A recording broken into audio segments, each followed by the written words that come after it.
Hello, ladies and gentlemen. Welcome to episode 186 of the GenGaming podcast. I'm your host, as always. I am Tyler, and joining me, we have Justin. What's up, buddy? What's up?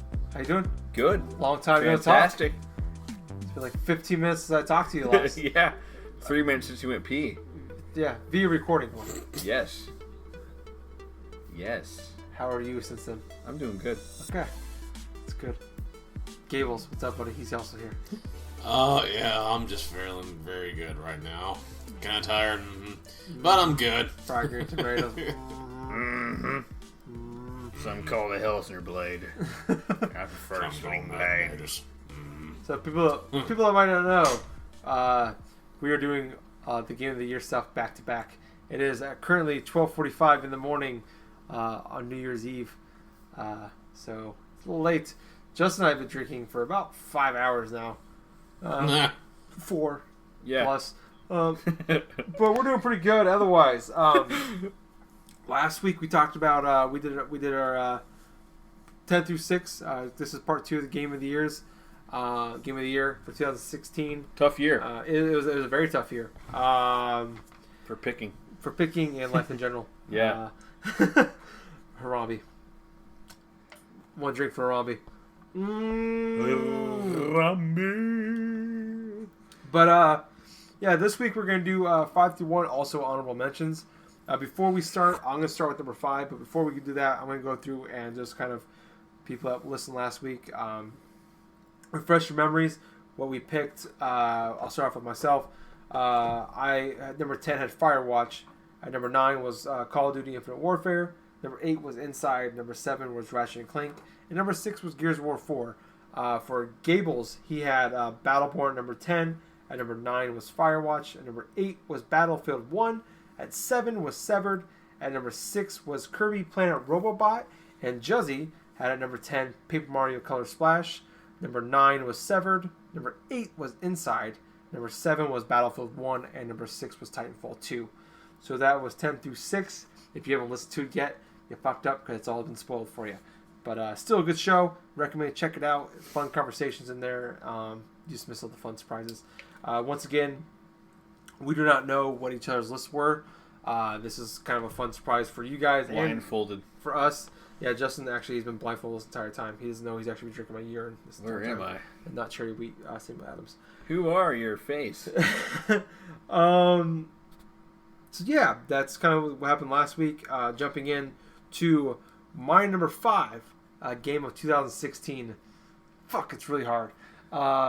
This might be we're starting off with a bang. My number 5 game of the year is Doom. Yeah. This one hurt. I knew it. It hurt a lot. I knew it. Not really, but I feel like I knew it. So this is ironic. Yeah. So Don't you think? Man, fucking A little too ironic. Yeah. Sorry. So fuck, it's Doom, man. They took all the great things of Doom from Super Nintendo and Doom 2 and all that, and they brought it to 2016. PC power. And yeah, the things they did on the PS4 and bring 60 frames per second. And it looked amazing, and it felt great. It wasn't glitchy, it wasn't buggy. There was no real issues with it. They fucking nailed Doom. The music never stuttered. And oh my god, probably the best music of the year. Yeah. Yeah. So Doom was man, it's so fucking fantastic. What a ride. I thought the weapons were second only to Ratchet and Clank to me this year. The fucking Justin's face right now. Super shotgun. The super Ringing me shotgun bells. is great. The grenade launcher when you get the thing where you can lock on to 3 targets at once. Oh yeah, I love it that was one. great. Yeah. Fucking, it was so Hitting the big turbo large. Yep. If you stopped, you died. Just the constant, fast-paced movement of this game. It's man, it's so good. And it was. This game is borderline perfect, and that shows you how great of a year this was when it's number 5 on my list. I thought the story was great. Like the first like opening sequence where like there's people like worshiping you, and then there's like the Mars invasion and progress thing going on. Like it's just so goofy, but yet it's just you take it seriously. It reminded me at the of same Dead Space right there, where it's like they kept saying some anomalies have occurred. Yeah, It reminded me of that. Like, I love that though. It's like there's their own take on it yeah. with like the what you said, it was almost like this, demonic like them, like invasion. It's just dumb. The story, but it's great at the same time. Like I loved all of it. And I never really grew tired of any of it. Like there's a couple points at the end where like I'm like, this is a little much. Or it's just kind of onslaught of enemies like the last like 45 minutes. But like the boss battles were great. They're difficult, but not too difficult. Like where I died a few times, but I felt like I was it was just learning the pattern of those bosses. They just they nailed everything that I wanted. And this is it was a game that a lot of us, I think it was fair to say, a lot of people were concerned about. This game was developed for a long time, and the games that it had made before that, really since Doom 2, were not very impressive. Concerned, but very optimistic. Yeah, I mean, in the utmost way. Yeah, for me. Same here. Like if they did what they did, I would be so happy. If it was, but I mean, there's a lot of concerns. Like they haven't made a Doom game in a decade, and it wasn't very good. That game. And Doom 3 was like, it was okay game, but it was like not a great Doom game. It wasn't you know Doom what I mean? at all. It was a good game, but it wasn't a good. It was not a good Doom game. Yeah. It's like they tried to like just bring it to whatever level they thought they needed to bring it to, and it felt off. Like it was still kind of a cool game, but it was like, this is not the Doom that I remember. Yeah. Like going forward, it's like, hey, this is a good game, but I don't want. This is not the game I want. Yeah. Make this like a side thing called like Hercules. Call it anything else but Doom. I don't know. Yeah. I don't know. I agree with you. Yeah, but Doom, it's god damn. This one was one of the hardest ones to place for me, but yeah, it was. It really is. It was. I fucking love this game. It's a shame it's at number 5. It's a shame that any of these games on my list are at the numbers they're at, because I think these games are better than the numbers they're at. But yeah, my number 5 is Doom, starting off with the bang. But moving on to Gables, you're number 5, buddy. All right, mine would be Gone Home for the PS4. Ooh, it released earlier on this year, but at the same point, Gone Home is definitely those type of games, more or less in the veins of like Firewatch, where you can complete really in like a couple sittings if you really wanted to. The thing about what struck me about Gone Home in general is just the whole feel of how it really felt nostalgia in a way, a weird type of nostalgia. Really weird.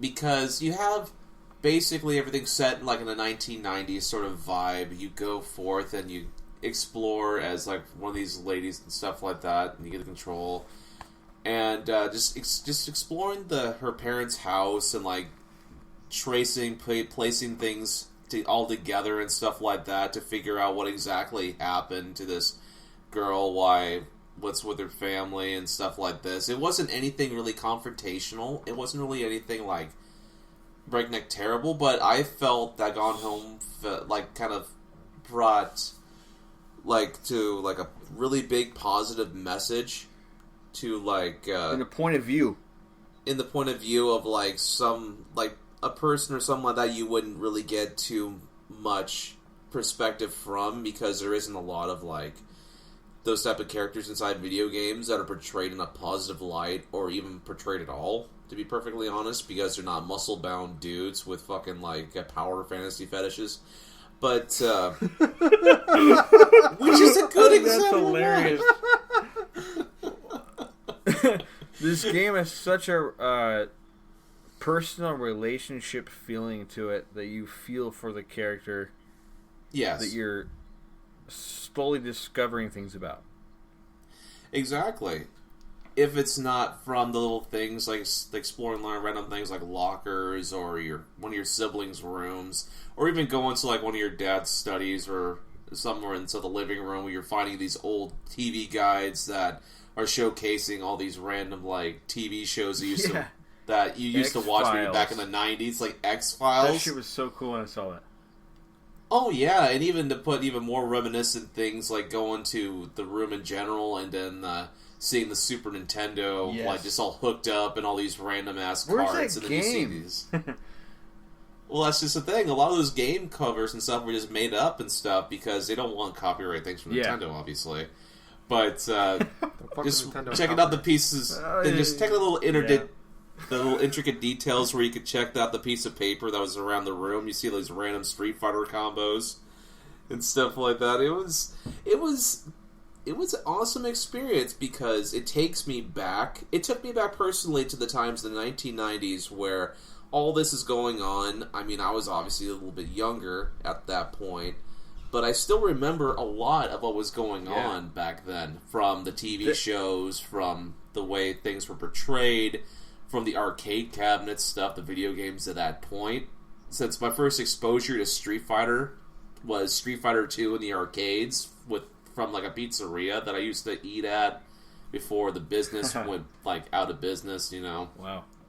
But that's the thing I liked most about my number 5 pick, though, is just the amount of stuff you can get out of it. There was even a magazine in that game, I remember very clearly. It's like April 1994. Like a legend like died, like shot himself. There was like it's like Kurt Cobain in that fucking game. Oh, okay. Like because it's such a good time, like capturing that time, and obviously that meant something to the person making the game or someone in the game. Like I saw it, I was like, oh my god, like that was crazy to me. Yeah, like, when you think about it, literally, I felt like I was back in time, and it felt like so weird, man. Like nostalgic, in a weird way that I almost got obsessed with. Like I love that.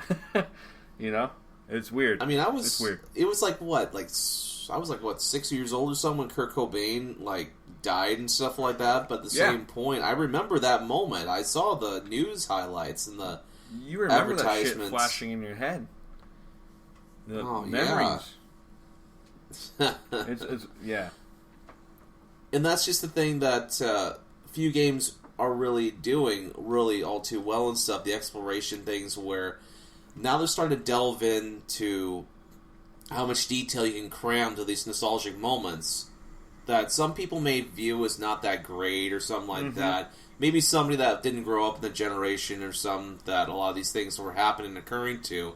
But for someone who's aimed and directly to like to play this, meaning some of the older gamers or something like that going through this game the first time, it's like, yeah, you can go through it like in a couple hours if you want to, but if you spent the time getting to the detail of Gone Home, you will find a lot of adequate nostalgia feelings, a lot of great puzzles that you can actually go through and figure one by one. In a weirdly familiar way.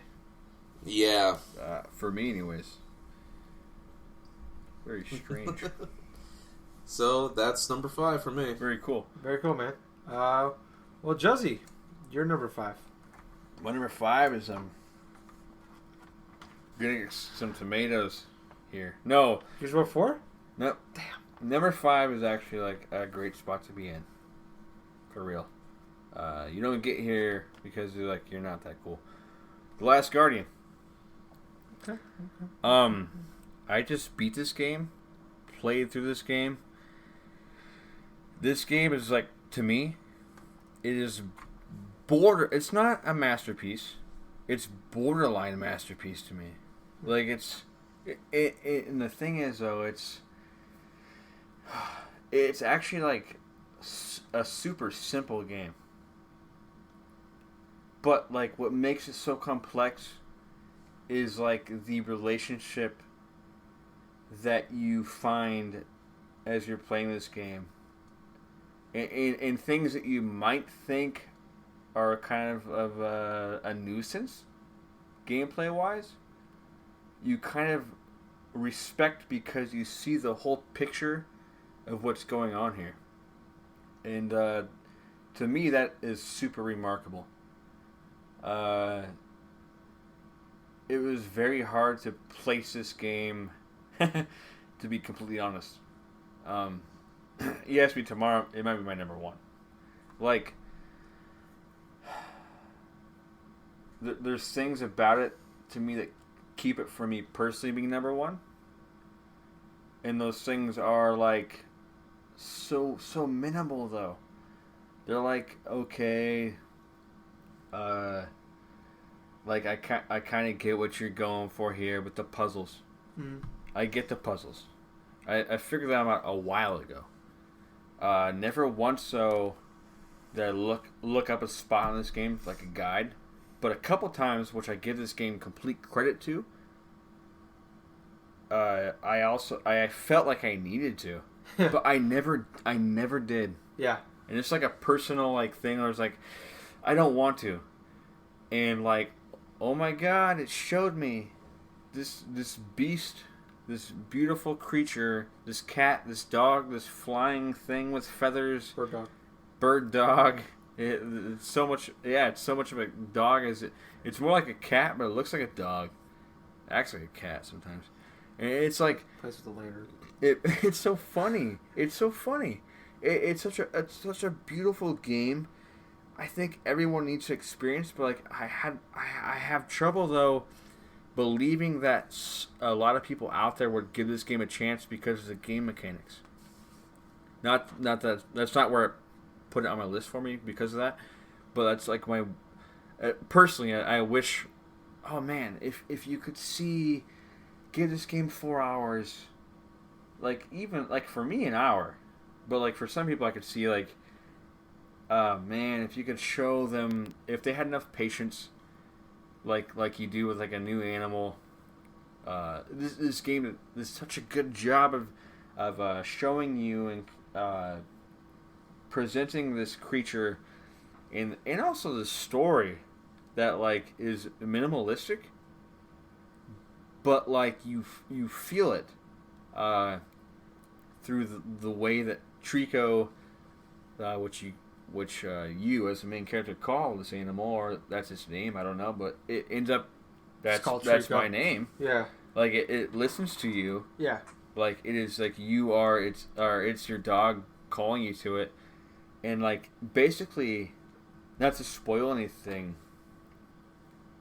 But oh my god, the things I feel like this game made possible, and the things I think that this game showed you was absolutely incredible. Like it's actually very hard to put this game at number 5. Like I'm gonna say that again. Like why do you put number 5 then? I don't fucking know. Like, but I feel like I'll have good answers for you later on. But like. It could be because I played it the most recently, but like the things that this game, like, it's hard to talk about this game. The things that this game did, visually with like the lighting throughout the whole game, and like to me, like I saw it kind of suddenly change, and I saw like kind of like a foreshadowing of things to come. It actually surprised me because I thought I knew. I thought story-wise, I thought I knew. Okay, I get it. I thought I knew what was going to happen, and it actually turns out that I didn't know, and I'm so glad for that because if it would have been beat for beat what I thought was going to happen, it would have been like more disappointing to me. Like, but the fact that like actually like. Maybe I foresaw some of the things, but like things in the game made me think other things. It like led me astray. I give the game props to that. Like almost like I lost like faith. Almost like I lost faith in this creature, who I depended on. And then again, I realized, why did I ever like doubt you? That is incredible to me. And like, damn it. Like, the only thing that doesn't make it a masterpiece to me is like some of the, like, not the controls of, because I think the parts where you're controlling or trying to tell Trico what to do and what you kind of see fit, I think those actually slowly progress well. But the parts that I felt like I was like, ugh, was where towards the end, I gotta jump onto this one little thing. I did all these things over and over again, and I don't know if I'm supposed to be there, but like this game is crazy, and apparently I was supposed to be there, and I tried jumping onto this thing over and over again, like 4 or 5 times. Like the controls failed me. Maybe it's because I'm so nervous in the game, like not because of me playing it, because of how they wanted you to feel. But I don't feel like that was the case in these specific parts that I'm speaking of. If I talk to you one-on-one, you probably know what I'm talking about. I already know what you're talking about. But besides that, oh my god. Like, this game is incredible. It's my number 5. Yeah. And like, it could tie with number 1. It's probably as well as the other ones on my list, but I had to put it there because it's so close to reaching perfection to me. Yeah. In my personal opinion. Yeah, yeah. Like, it's like, Mm-hmm. like, Yeah. seriously. Yep. But yeah, that's my number 5, guys. All right. The Last Guardian. Thank you, Tyler, for letting me play that game. Yeah. I'm so glad. I'm happy. I got to play that game and beat it before the year was over. I'm happy about that. Yeah. I'm enthralled about that. Yeah. Like, that is so. I saw you beat it, and I was exceptional to super me. excited, and I was excited / concerned nervous. about whether this was going to make your list and where it would be. So I'm happy it even made your list. Dude, it's a game that people, can easily. I feel like this is a game that people can easily hate. which unfortunately, Yeah, because there's a lot of problems with that game, and it's a game that people I think can easily love. I don't know if there's much. there's way more love for the hate though. Yeah, Like in the game to me. It's not everybody. It's not a game for everybody, but the people that maybe like those kind of games, I don't feel like there's much of a middle ground between. It's okay. Yeah. I think it's either And a I've love never, or hate kind of thing. Yeah, I've never played a game quite like it. Yeah, I've played like I play games like I can climb this big giant creature. Yeah, But like where you like that is the main focus, mm-hmm. and like they're not scared to like just say that's the game, but try to go here and try to figure this thing out. Like that is where it's like it crosses that line of like, holy fuck to me. Yeah, And that almost feels like it should be my number 1 when I talk about it. yeah. But goddamn, like it's a good year. It's such a good year. And it's the thing. It's like it's up there. Yeah. Like it. Damn it. Any other year, some like Inside would be my game of the year, maybe. So I mean, Yeah. it tells you how good of a year I think this year's been. Shit. But jumping into Gables, you there? Yeah, I'm here. All right, sorry, our headphones came unplugged there for a minute. Yeah. Oh. Sorry if you said anything. I'm sorry, we couldn't hear you. Do you have anything to say though, Gables? Oh, no. Continue on. Okay. It's number 4. So yeah, jumping into number 4. My number 4. It gets harder as we go. Yeah. Fuck. Yeah. You just gotta go with it. Oh man. If you can. Oh fuck me. My number 4 is fuck, it hurts so bad. I know what you mean, man. It's painful. I know. Oh, It's tough. It's a tough year. God damn it. For me. I just gotta say it. It's Hyperlife Drifter. Fuck. Oh man. It's a perfect game. It's I want to play that it's game. fucking. It's so god. I will play that game for the year is over next year. God damn it! This game is so fucking good. It pisses me off. That came out in 2016. Oh, It's one of those. We were spoiled this year. You're not mad for putting there. You're mad for that it's there. Yeah, I got you. because this, like I said, Inside might be a game of the year any other year. Hyperlight Drifter might be a game of the year any other year, and I like this. It's so. Oh my god, damn it! Fuck this goddamn year. Luckily, we got less than 24 hours left of it as of recording. Sounds like a good year for Nintendo to not be there. Yeah. Wait for next year. Yeah. So Hyperlight Drifter, it's the sound, the music, the look, it's fucking perfect. Wow. The story that what's there of it and what you can figure out of what's going on is really good. Actually finding out about the development where the guy actually has a heart ailment, and they kind of based the game off like the main character off of him a little bit, and just kind of built the game about that, about dealing with a kind of, loosely based off of him. yeah, and just kind of that was his inspiration for this game, and the character's sick and just trying to make things right and just whatever with this game throughout the story of this game, but the world is weird but amazing at the same time, where it's just like a lot of weird shit's going on. There's just giant skeletons, there's giant fucking creatures, and there's just these weird frog things, there's bodies everywhere. It's just, this world is in ruins and you don't really understand why, and there's exploring the world and figuring out things. The more you explore, the better this game is, the world wise, I mean.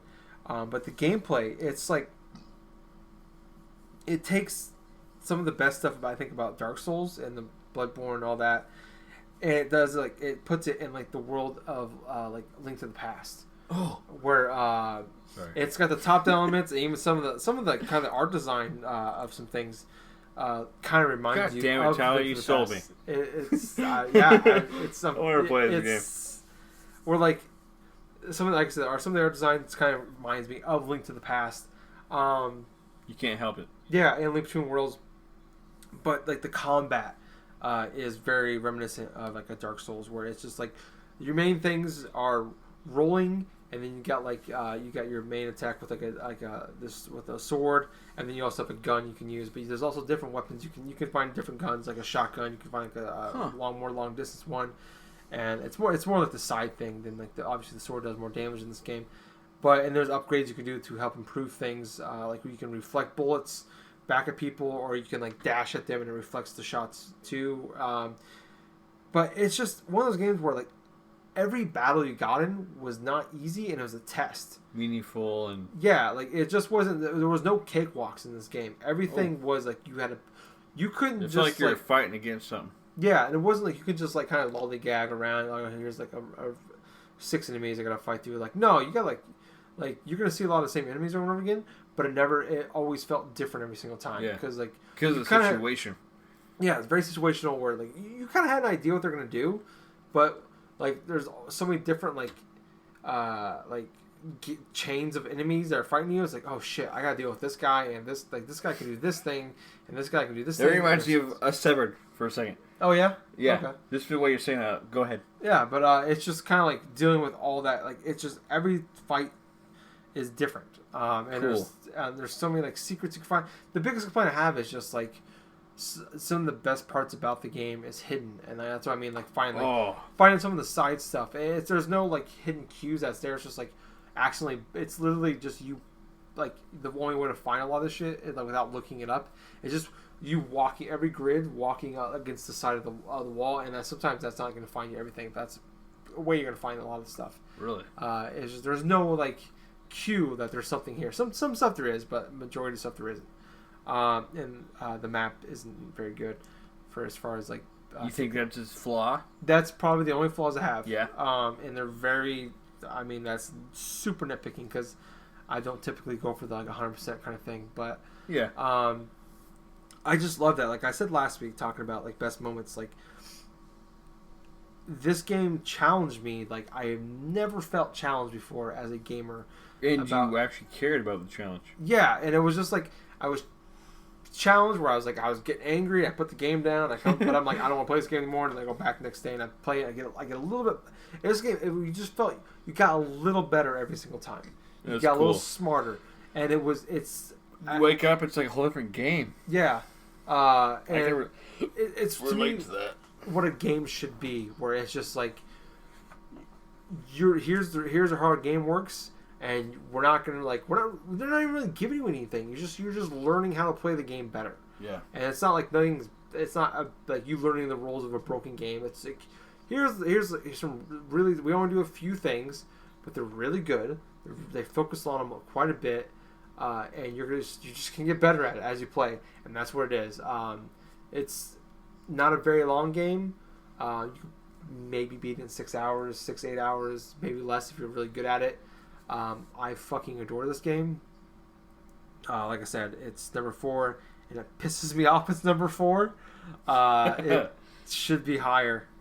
It's a hard year. Yeah, it's a like tough you said. year. But yeah, my number 4 is fuck me, man, Hyper Life Drifter. Gables, you're number 4, buddy. Fire Emblem Fates Birthright. Okay. Hell Well, yeah. coming really is like no surprise to like everybody here and stuff. I pretty much like my Fire Emblem games. I do like the Fire Emblem games since like playing through Awakening the past couple years ago and stuff, but this one was sort of special in a way where everything that you did and like progressed throughout that game kind of felt a little bit more special, from the characters you'd meet, from the game like aspects and new things that you would go through, and being as this was a part of like a 3-chapter sort of like epic tale of telling and stuff like that. Fire Emblem Fates in general is like overall a fantastic game from beginning to end. You're constantly going through experimenting with new classes. You're going through experimenting with like different types of character support things. And quite literally, if you play any single one of these Fire Emblem games, whether it be Birthright or Conquest or like Revelations and stuff, it is almost an entirely different type of experience as it is from the each individual ones. So when I played through Birthright, it was just basically how I would play after Fire Emblem Awakening, when things are not as difficult, but at the same point, it's enough a challenge to where I can actually finish the game and enjoy it without having too much left to left to the imagination. But I can't really go on too much in depth in it because, quite honestly, I've played the game and beaten it so long ago that I've almost like forgotten some bits and pieces of what, even the story elements or even some of the character things. I do know that, I put like around 50 or so hours into the game itself and really enjoyed it. And, well, pretty much that's it for my number 4. Very cool, man. Yeah, I completely forgot about that game too. I remembered it. Yeah, I remember you playing it, but Yeah. like, as far as like thinking back about this, I think I That's beat pretty. it all the way. It's a crazy year for that too. Like to think, that came out this year. we had solid it did. games all Yeah. from January Seriously, through fucking on December. on random consoles. Yeah, Most of them Xbox One and PS4.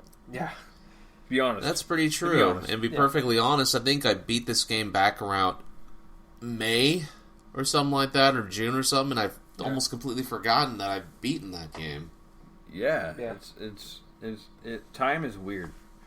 Yeah. My number 4. it was a hard one to place too. Uncharted 4. I borrowed the trilogy, the Uncharted collection. Yep. And I got like some okay amount of distance inside of Uncharted 1. But like, I don't think it holds up at all, unfortunately. I can see that. Yeah. Some things do in it. Like I ran into like glitches and weird things. Like, oh my god, I can't play this anymore. I can't take it seriously for what I thought Uncharted was. What I've heard about it. And I played the first 5 minutes of the second one, and it was like, climb up this train that's hanging off a cliff. And I know that's totally like rad to like people like, but like I don't know what it was at the time. I couldn't get into it. like it's like, oh my god, I feel like I just want to actually do something like in a video game. I gotta push X every once in a while on the stupid fucking train off the get go. But the story was cool happening. I'm not gonna lie, I liked it. But I couldn't finish it playing. That's a lie. I should have finished playing it. I didn't give it as much of a chance as I should have. But I skip all. Pretend those never existed. I played Uncharted 4 for the PS4, and I played. Let's see, Naughty Dog made. Last game was Last of Us. Yep. I fucking love that game. Yeah. I feel like I actually like this game more than that game. I know.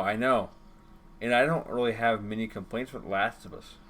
But I feel like this, I think overall, like, nailed many perspectives of this, like, crazy, it's like realistic story, like, / crazy adventure.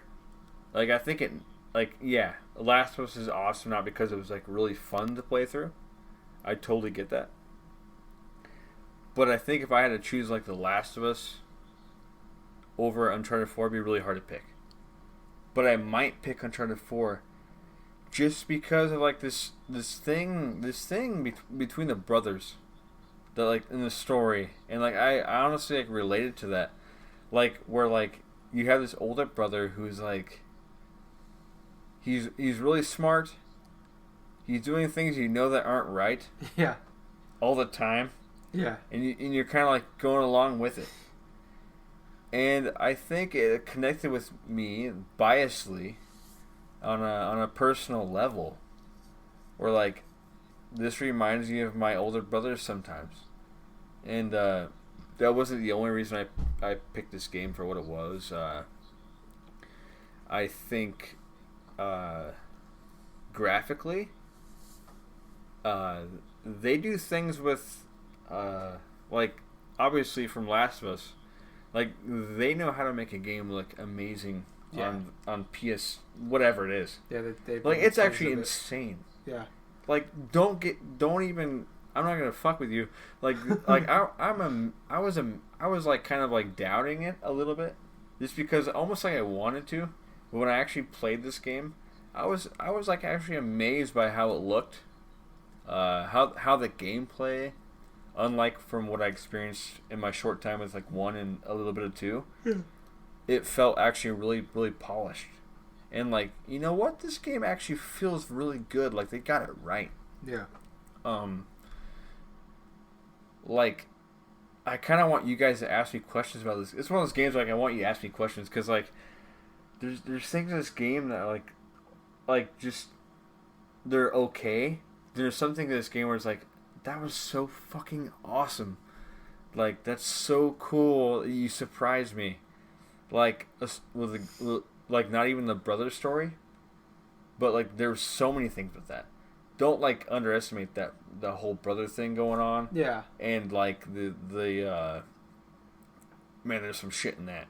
But, like, there's things that surprised me, like, where I thought like, kind of like Last Guardian, where, like, I kind of thought I knew what was happening. And maybe I was, like, I was, like, surprised and kind of, like, wowed by. Like, it might have been, like, an easy fix for them in some parts. Yeah. But, like, it still wowed me because, like, I allowed it to. Like, I was so thinking that the story was going this other way. And, just the way it just impressed me. It really made me feel like, you know what, these people that make this game, the way that, I don't even want to think about, like, the nuts and bolts of things, because, like, this game is so much more than that. Because they want you, I just felt like it was such a polished game that was, like, so out of left field for me. And, man, I wholeheartedly respect this game. I love this game. I wish everybody would at least try this game. Yeah, if you have a PS4, you should try it. Just please, seriously. Yeah. Comes with the game. It's console nowadays. I'm glad. Yeah. Because like this game has things in it that are like very important, I think, to video games, and I think they're very important to like actually like weird American staples. Yeah. I think they nail it. I feel like I told you before. I think this game is like the ultimate adult personification of the Goonies. In a weird way. Yeah. That's Like- good. It's good analogy there. Like I feel like there's callbacks to it that are so respectful. Like I feel like maybe it's just me because I know the Goonies so well. Like I'm just seeing things, but I feel like there's things in it like, oh you fucking know the Goonies right here, like that kind of thing. Yeah. Like where I just like, God damn it, there's things that happen in this game, and there's like, God, the way it looks is so impressive. I honestly, it's like it's almost unbelievable to me. Yeah. Well, honestly, I told my girlfriend I was playing. I was like, look at this, look at this, look at that. We were inside this crazy like rotted fucking old mansion from like 300 years ago, Yeah. and like I was like, oh my God, do you see the detail there in the picture? You can't tell me that these people did not put their heart and soul and love into this game. And it's honestly, in the game's in such a way that it could be overlooked like that. If you did not stop and look, you wouldn't notice that. Yeah. That's where like everything changed for me, like with Uncharted. Yeah.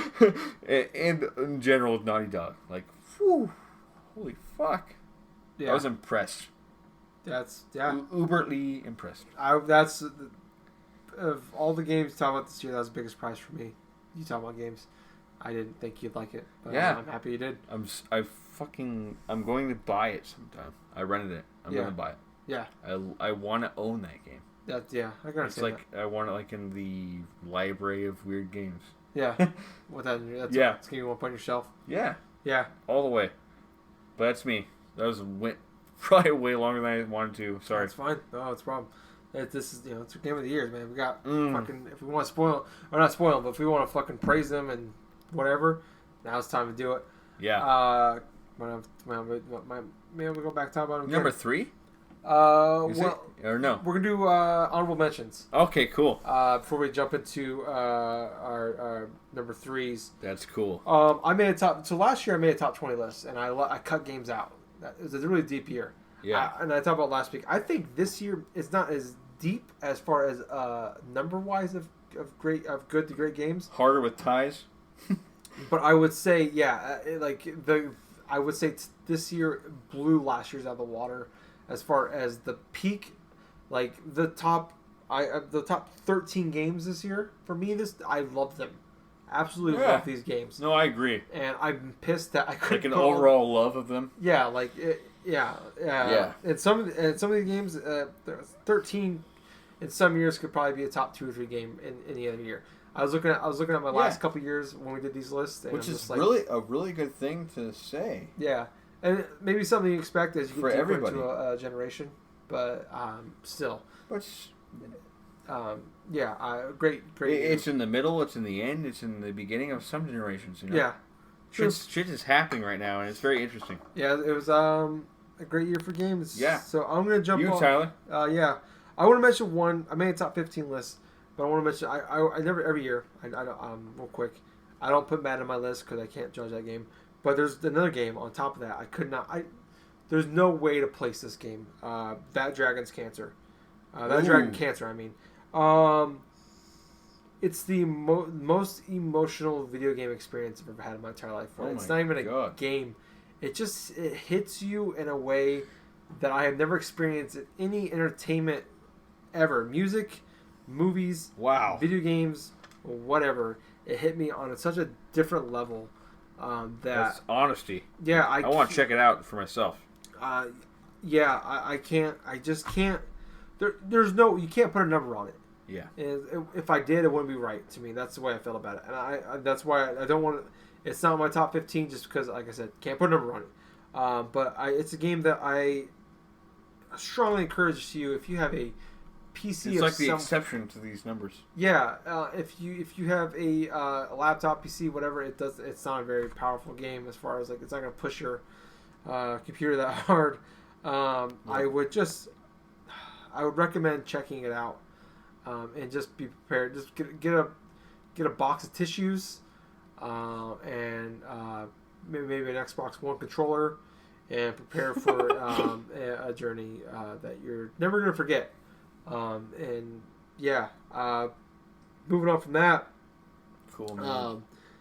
Telltale's Batman. I absolutely I love this game a lot. I don't love, but like this game a lot. It's my third favorite Telltale series, behind Walking Dead and Tales of the Borderlands. Liked it a lot. Like the different twists it did. I talked about last week on the Batman story. It's telling a story that, as far as from, I'm not a comic book reader or anything, but from what I know with comics and the movies, you have some knowledge of. Yeah.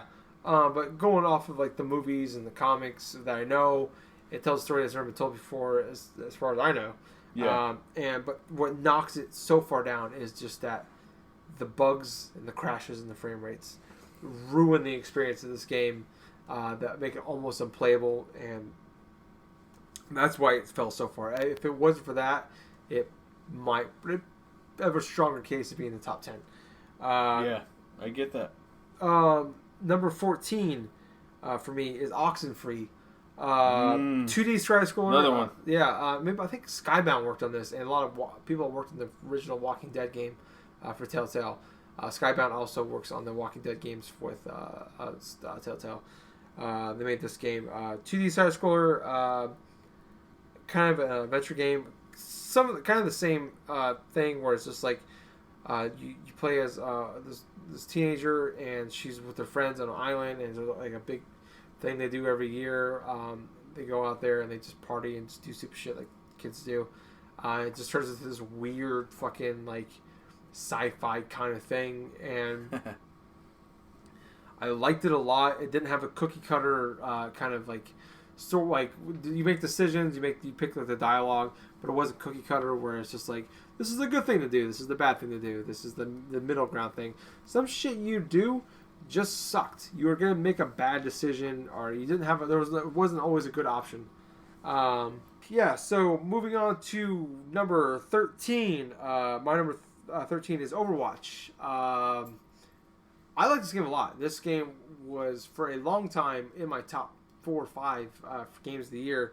I played this game for almost 3 months. I picked it up late May, and I was playing it basically until early to mid August. And pretty much what did it was that No Man's Sky came out, and the people. There was literally I was playing this game 2-3 nights a week with friends. And I play every so often by myself. Actually, was still playing it. But when No Man's Sky came out, pretty much that group of people disassembled and never came back. A couple came back, but by then it was just my interest level at that point was gone into other games. But it's just a really great ensemble of characters. I thought every character in that game you could play as, and that multiplayer game was just great. There wasn't a bad one in the bunch. Like, there was certain characters I didn't like because that's not my style of playing the game, but they all had their strengths that made those characters. They weren't a waste, and it was fun. The only downside was just when you got your ass handed to when you're getting your ass handed to you, and made the games drag on sometimes, because some of the games would not go your way, and they would not go your way very early, so it was just 15-20 minutes of you waiting for the game to end. Number 12 for me, Quantum Break. I thought it was a very unique way to tell a story in a video game with the kind of live action TV show stuff, and then you picking like you make it like the decisions you make in the game is what the main boss, the main bad guy to do, what he would do. And that was kind of a different way of doing things, but I actually kind of thought it was kind of cool. I thought some of the TV stuff, I actually liked the TV stuff. It wasn't, I could see why people didn't like it. If you didn't like it, I can understand it. It wasn't like the best acting in the world. It was kind of cheesy and corny, lower budget kind of stuff. But you feel like it fits the context of the game? Yeah, I mean they definitely built the game around it, but I thought some of the powers and the gameplay of that stuff was pretty fun. I actually enjoy watching you play that game. Yeah, it was good. It just it feels like kind of like a rough draft, and there's a lot of potential I see in there, and I think that's why it's a little higher on my list. Is that I don't think there will be a Quantum Break 2. I hope there is. Because I feel like if they build upon what they did with this game, it could potentially be really good. Kind of like a Assassin's Creed 1 to 2. Yeah. Or Watch Dogs 1 to 2. Speaking of Watch Dogs, that is my number 11 on this list for the year. Oh, wow. I'm actually surprised. Yeah. I know it's hard. It was tough because I liked it. It is probably my favorite collection of characters in one game. I thought the whole team worked really well together. I forgot his name, but the guy with like the weird emoji with a weird mask with his like the weird emoji stuff. Oh, I know who you're talking about. I don't know his name, but I know. Yeah. Like, going into the game, he was easy to bash, and he's like, that looks stupid. But I thought he was really cool, and he's probably my favorite character of the game. And then like I talked about when I was talking about the game back last month, that I thought like some of his conversations were the best in the game. As like a nerd in nerd culture, like arguing about Star Wars and Predator versus Alien and talking about like X-Men and all that shit. It was just funny. That makes you want to check the game out, you know? Yeah, and I feel like the little moments of that game is what makes that game better. The little quiet parts. Yeah, that stuff makes it sticks out more than I think some of like the open world stuff is fun. I'm not a big open world fan, but I thought as an open world game, it was you give them chances though. You really do.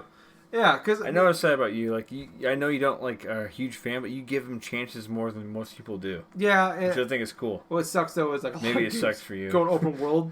So I don't know. And I'm not like I said, I'm not the biggest open world fan, but yeah, like I give them chances because a lot of the big games go open world. If they go outside that genre they're thrown into, I think it's amazing.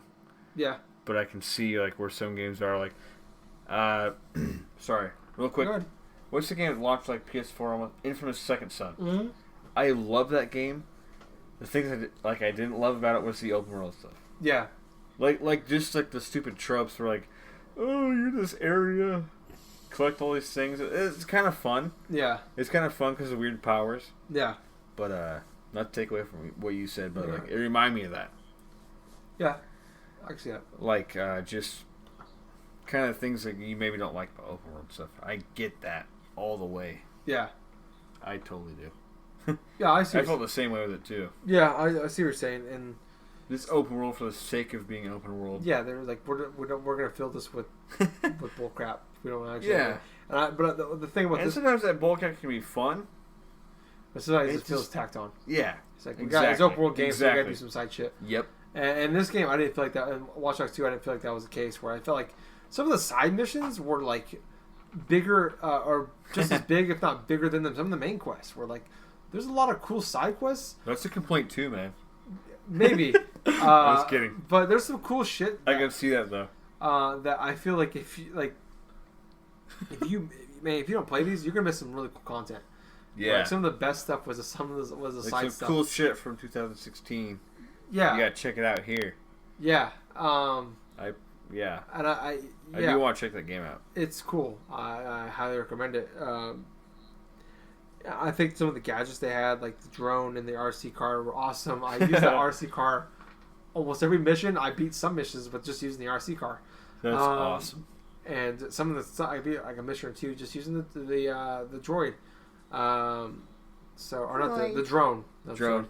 So I thought that stuff was. I thought it was a great game. I liked the new character you play as.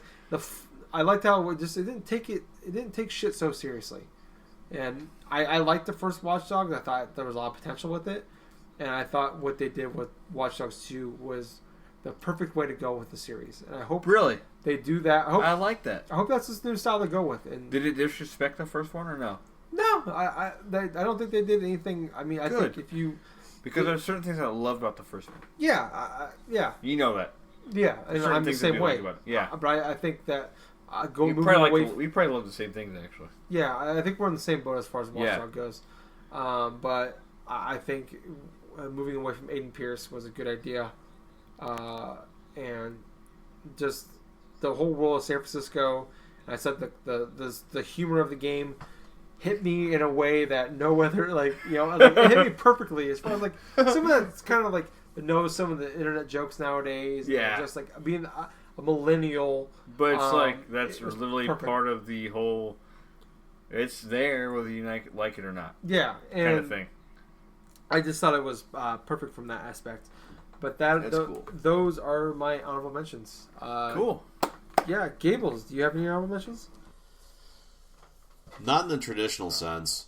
Because I didn't play so much of the games released in 2016, I'm going to switch it from honorable mentions to games to more or less a game system, more or less. And my honorable mention would be the PlayStation Vita for the entirety of the summer of 2016. Oh, yeah.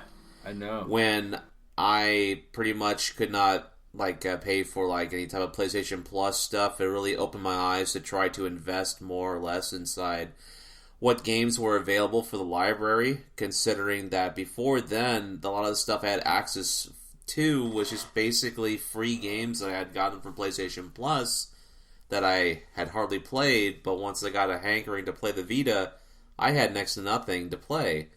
So that led me going down a rabbit hole, which I'm still just now getting myself a little bit out of, but maybe not entirely. It's like a good rabbit hole. You know, it's a good rabbit hole because I discovered so many great game experiences, from beating games like Uncharted Golden Abyss, Gravity Rush, Tearaway, Muramasa Rebirth, Ultimate Marvel vs. Capcom 3. I mean, even games like Persona 4, Dancing All Night, all these random PlayStation Vita games, which I probably wouldn't have even thought about going through, but a lot of the majority of stuff I can attribute to being one of my more favorite type of gameplay stuff this year, because it was just so fun just going through a library of games which I had next to no type of knowledge of, and then you really got to appreciate them. Yes, very much so. I was sort of waiting for Pokemon Sun and Moon and stuff to come out, and after I played through and finished Fire Emblem Fates, I wanted to try to play something different, and went forth, started playing stuff on the Vita, and I'm still satisfied with it. I mean, hell, I don't do this. It's a great system. It is. I will never deny it of that. I just can't believe I just beat 8 to about 10 Vita games in a row. Yeah, you know, that was just crazy. It's a great system, and it's there's so many games that you're able to play on that thing. Oh yeah, I'm actually quite thinking about maybe awesome, actually. I'm still thinking about whether I should purchase Shovel Knight for the Vita and then have that available and just play through it that way. Have you played it another way? I feel like you have.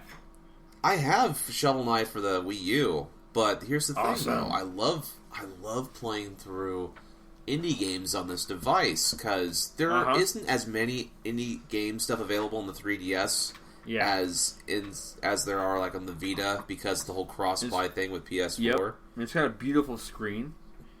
Yeah, the OLED screen I love a lot. Yes, me too. I wish I still had mine, to be honest. I wish I wouldn't have got rid of it. Well, you could still find it for dirt cheap, pretty much, if you really wanted to get back into it. I want one of the old ones, like you have. There's no point. Danganronpa is going to be Danganronpa 1 and 2 are going to be on the PS4 in March. So. That's such a great game, though. Those two games are so good.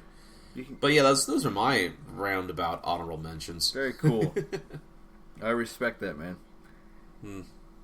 My turn? Yeah. My honorable mentions. Meet Virginia. She's good enough to me. No, it's not in the song. Is Virginia really Virginia? Okay. Yeah, it really is. Okay. Oh man, if this game, this is one of those games where I wish it, I told you guys earlier. I think it's oh dude, if this game would have been an episodic thing, in each episode meant just a little bit, it would have been so good. Yeah. I feel like it's we gotta cram it all into this game, everything. In an hour, 45 minutes. And the last half hour is oh my god. What's happening? Like, they just kind of ruin themselves, which sucks.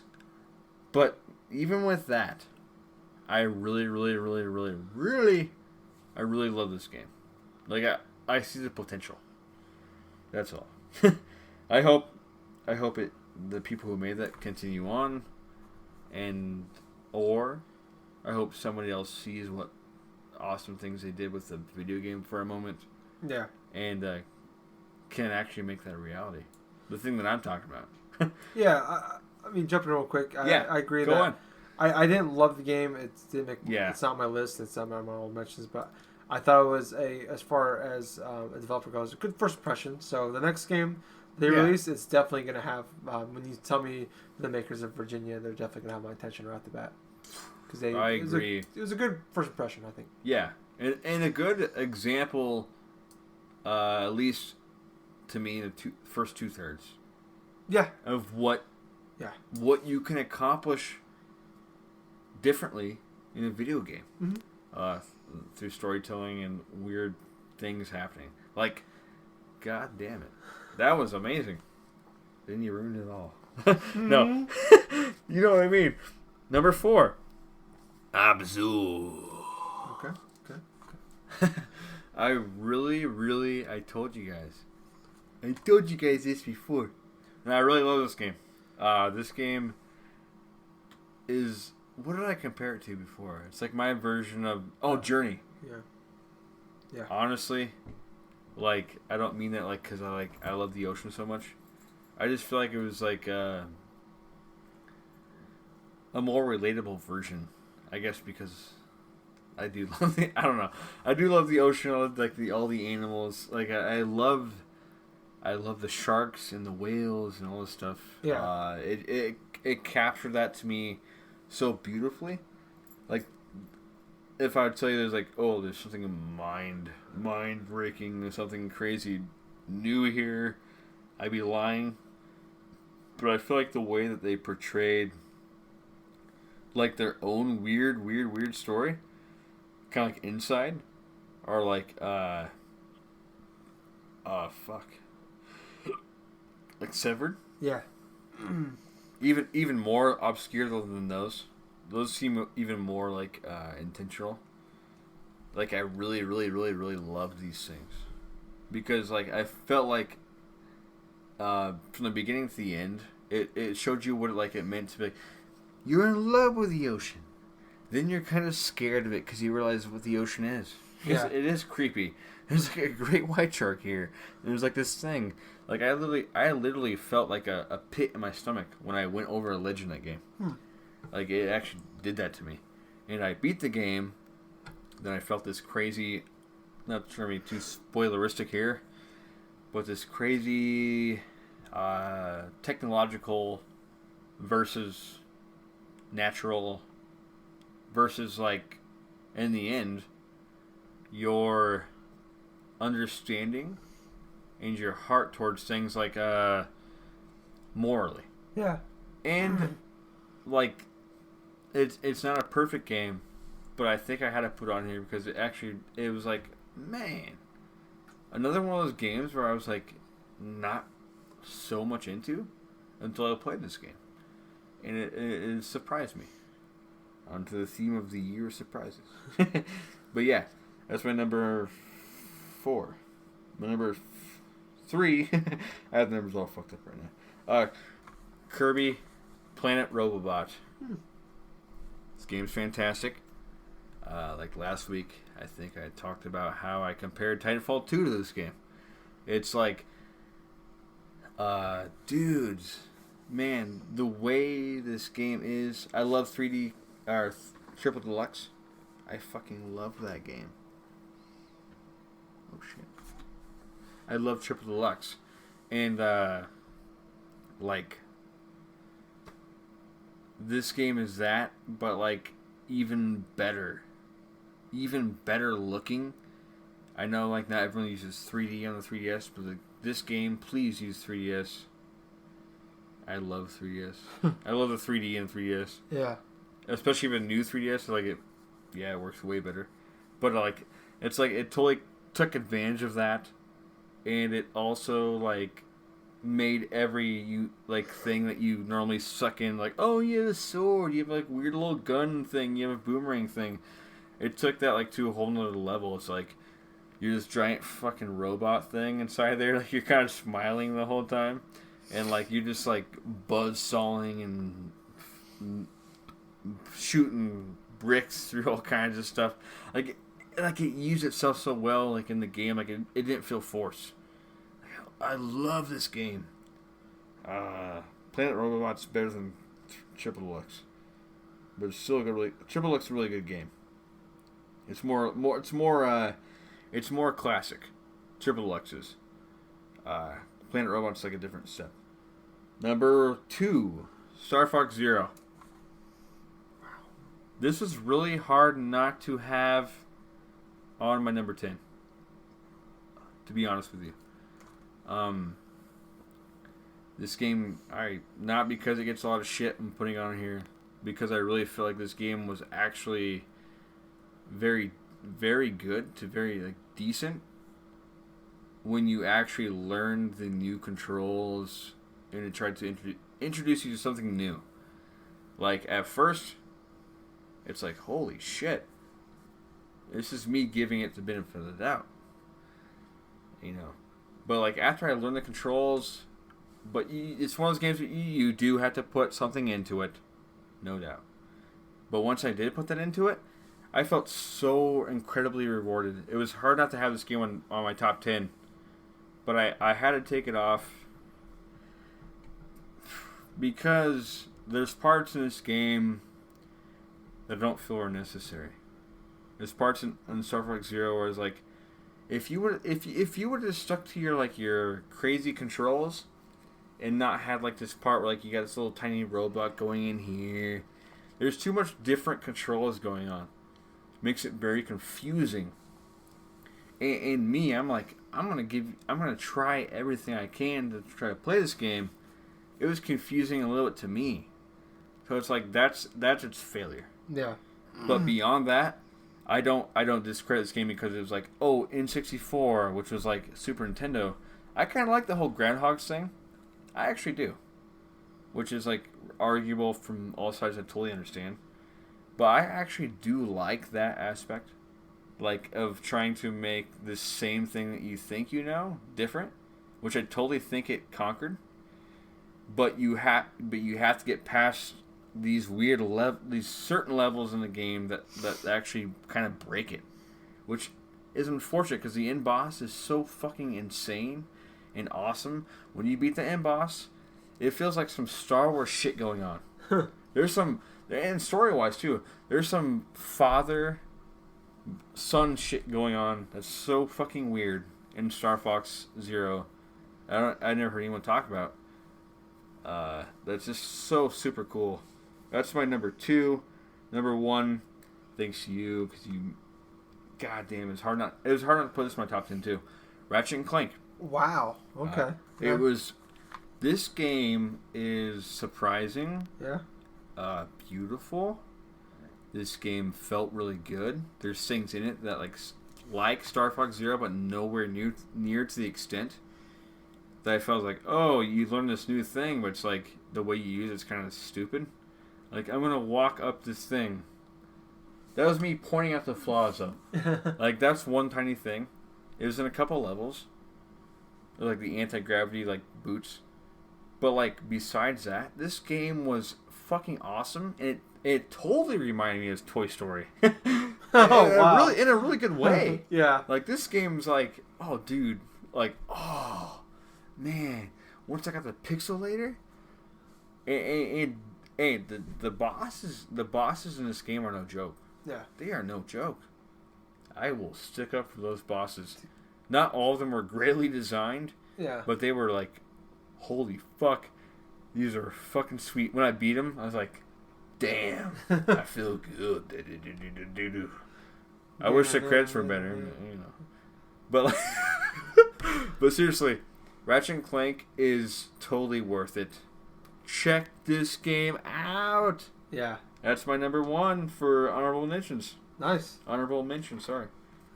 That's very cool. We're down to the top 3? Yeah, we're down to the top 3. Sorry I went like super long That's there. right. I think I went longer than you, so it's not a big deal. So, my number 3. And that seems a good place to stop. Sorry to leave you on a cliffhanger there, but if you guys want to know what happens with the rest of our list, just check out in a few days when we'll reveal 3, 2, and 1. Once again, thank you guys for listening. Sorry once again leaving a cliffhanger.